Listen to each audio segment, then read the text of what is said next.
Welcome. Today, we're talking about mastering cross-validation, specifically the best practices for splitting data in time series analysis. Here's the promise of the next 15 to 20 minutes. By the end of this session, you'll know how to partition historical data into train and test sets without silently leaking the future into the past. That sounds like a solved problem. Scikit-learn ships a splitter, everyone's used K-fold before. What's the issue? The issue is that most production forecasting and trading models that worked great in backtesting and then failed in production failed right here at the validation step, not in the model architecture. This isn't one trick, it's a family of splitting strategies. Expanding window, sliding window, purged K-fold with embargo, and choosing the right one depends on your data's stationarity and autocorrelation structure.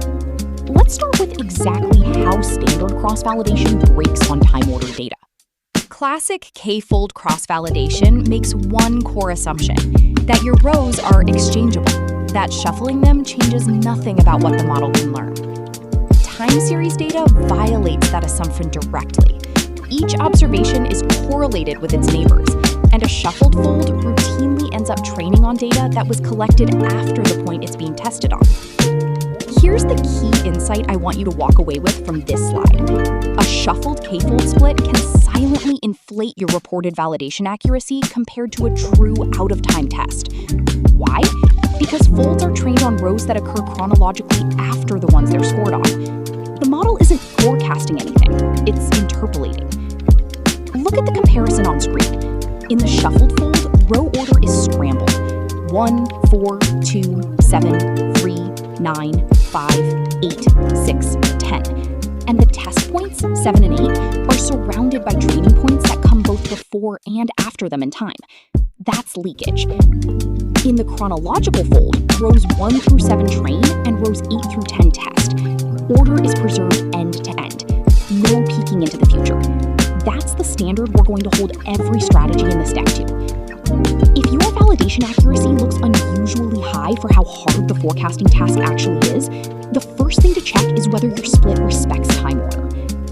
So, what does a mental model for doing this correctly actually look like? Let's build it. Every valid time series split obeys one rule, and I want you to hold on to this single sentence for the rest of the talk. At the moment a prediction is made, the model may only have seen data from before that moment. Walk-forward validation, also called rolling origin evaluation, puts that rule into practice. You move a training window forward through history, and at each step you test on the slice immediately ahead of it. Look at the diagram. Fold 1 trains on the first 3 units of data. Then there's a short gap, we call this the embargo, and then it tests on the next unit. Fold 2 expands the training window to 5 units, same gap, tests on the next unit. Fold 3 expands again to 7 units. Why the gap? Because most real pipelines compute lagged or rolling features, a 7-day average, an exponentially weighted moving average. Without a gap between train and test, the test window's earliest rows can indirectly encode information leaking backward from the end of the training window, just through shared feature computation. The embargo blocks that. This one structure, train, embargo, test, generalizes into everything we're about to cover.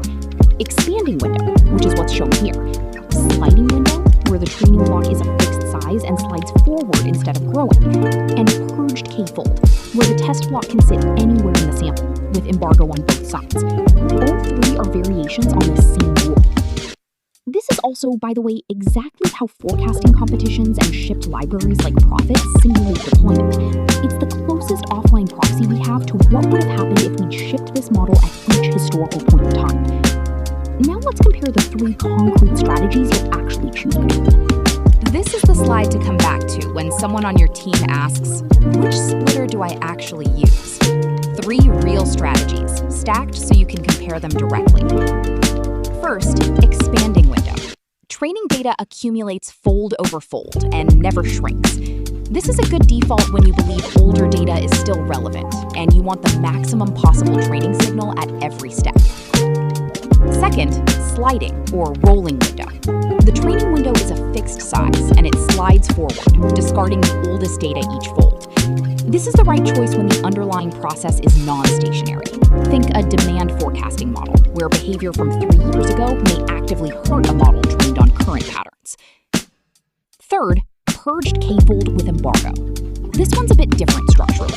It was developed for finance by Marcos Lopez de Prado. Instead of the test block always sitting at the end, it can sit anywhere in the sample. Training uses every remaining row, but rows whose label windows overlap the test window get purged, removed. And there's an embargo margin on both sides of the test block, not just one. All 3 strategies share that embargo gap. And here's a rule of thumb you can take straight into a code review. Your embargo should be at least as large as your longest feature lookback, plus your label horizon. In practice, expanding window is the safe default for slow-changing processes, like macroeconomic forecasting. Sliding window is standard for fast-moving domains, add click-through rate models, for example. And purged k-fold is close to mandatory in quantitative finance, where labels are built from forward-looking return windows. Let's see the purged embargoed version as actual production code. This is the minimum production correct implementation, not a toy example. The whole leakage fix lives in exactly one line, and I'll point to it. This is a Python data class called purged window split. It takes 3 parameters: the number of splits, the test size, and critically, an explicit embargo. Making that embargo a first-class code review parameter rather than an implicit assumption buried somewhere in a notebook is the whole point. The split method anchors the last test window at the end of the sample and walks backward, so folds are evenly spaced walk-forward windows across the most recent data. Now look at line 23, highlighted on screen. Train end equals max of 0 and test start minus embargo. That's it. That's the entire leakage fix. It shrinks the training boundary by the embargo amount before slicing, which guarantees that no training row falls within embargo samples of the test window. One more thing worth calling out. Scikit-learn's built-in time series split doesn't support an embargo parameter out of the box. Teams doing rigorous time series validation, especially in finance, almost always end up writing a small custom splitter just like this one, rather than relying on the stock library class. Given these strategies, how do you actually choose between them in production? Let's talk trade-offs. Think of this as a practical decision tree. Expanding window is the right default when you have good reason to believe the process is roughly stationary. The statistical relationships that held in month 1 still hold in month 24. It's data efficient, which matters most when you're working in a low-volume domain. The trade-off? Training cost grows every fold, and there's a real risk that stale patterns from early history end up diluting your most recent, most relevant signal. Sliding window trades data volume for recency. It explicitly discards old data on the theory that it no longer represents current behavior. This matters enormously anywhere you expect regime change. Pandemic-era retail demand, interest rate-driven credit models, any market with structural breaks. Its trade-off is the mirror image. Too short a window, and you starve the model of enough signal to learn from. Here's a pattern worth stealing. These 2 approaches aren't mutually exclusive. Some production systems run both and use the gap between their fold scores as a built-in stationarity diagnostic.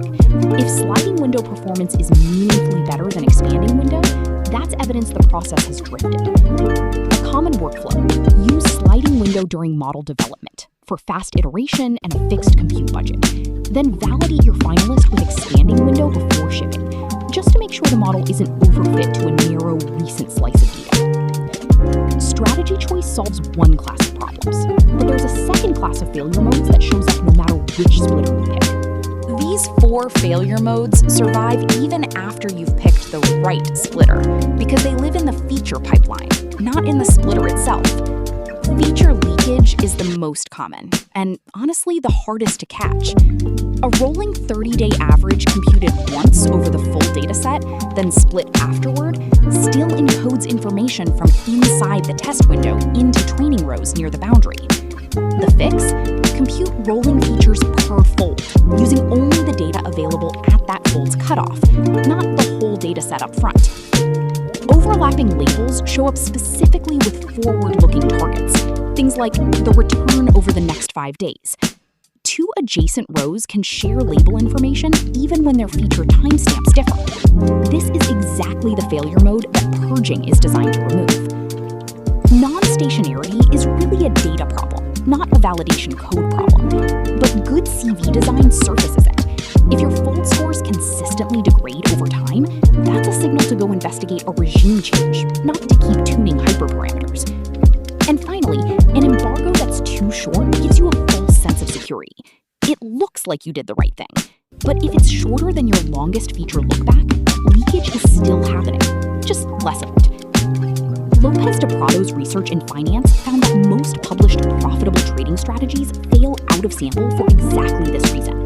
The validation code passed review, but the feature pipeline upstream of it didn't. Let's ground all of this in two concrete named production systems. Two examples. One open source forecasting library almost everyone here has used, and one institutional practice from finance, showing the exact same principle at very different scales.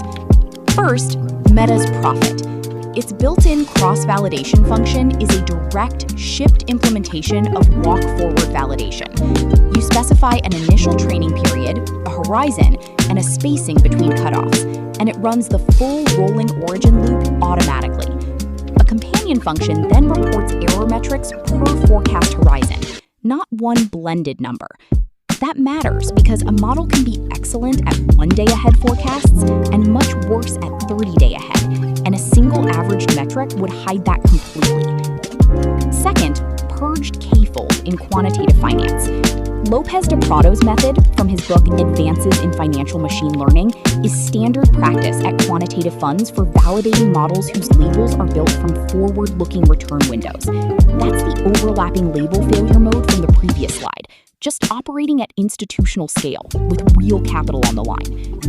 The takeaway from both, this isn't an academic nuance. It's load-bearing infrastructure inside production systems that real people depend on for real decisions. So where is this technique heading next? Let's look at the frontier. This is the idea that separates people who've read about time series cross-validation from people who've had to defend a backtest in front of a skeptical risk committee.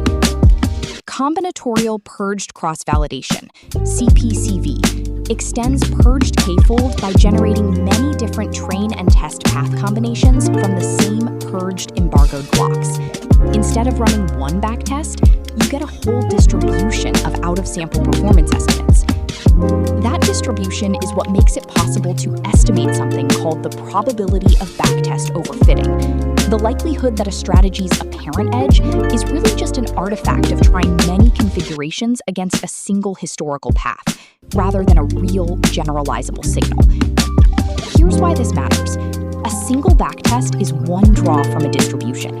CPCV is the difference between reporting a point estimate and reporting a confidence interval. If your team has tried many model configurations against the same limited historical window, the more configurations you've tried, the higher the chance one of them looks good purely by luck. And this technique is a direct way to quantify that risk. Let's compress everything we've covered into the heuristics you should actually walk away with. 5 heuristics. Let's go through them. 1. Never shuffle time-ordered data. Order is information. A random shuffle destroys the one structural fact you actually have. 2. Size the embargo programmatically. Embargo should be greater than or equal to your maximum feature lookback plus your label horizon, never a handpicked constant. 3. Match your strategy to stationarity. Expanding window for stable processes, sliding window when the process drifts. 4. Report a distribution of fold scores, not just an average. Fold score variance is a signal about regime stability. Don't throw it away. 5. Validate the whole pipeline, not just the split. Leakage most often hides in feature engineering computed before the split ever runs. If you take one action item out of this talk, make it this. Turn these 5 points into an actual pull request checklist item. Something like time series split reviewed, shuffle free, embargo size to look back plus horizon, feature pipeline computed per fold. That single process change is probably the highest leverage thing a team can do here. A few resources if you want to go deeper. Quickly, 4 places to go deeper. Advances in Financial Machine Learning by Marcos Lopez de Prado is the definitive source for purged k-fold, embargo sizing, and CPCV. Scikit-learn's time series split documentation documentation is a fine starting point for expanding window validation. Just remember, it doesn't support embargo natively, so treat it as a base to extend, the way we did in the code slide. Profit's cross-validation function is the fastest way to see rolling origin evaluation working end-to-end without writing a custom splitter first. And Forecasting Principles and Practice by Hindman and Athanasopoulos has the clearest independent treatment of rolling origin evaluation outside finance-specific literature, and it's free online. That's the full arc, from why standard k-fold breaks on time-ordered data to how to actually defend a backtest. The one-line summary: correct time series validation isn't a single function call. It's a discipline that spans the splitter, the embargo sizing, and the feature pipeline upstream of both. Validate like the future depends on it, because in production, it does.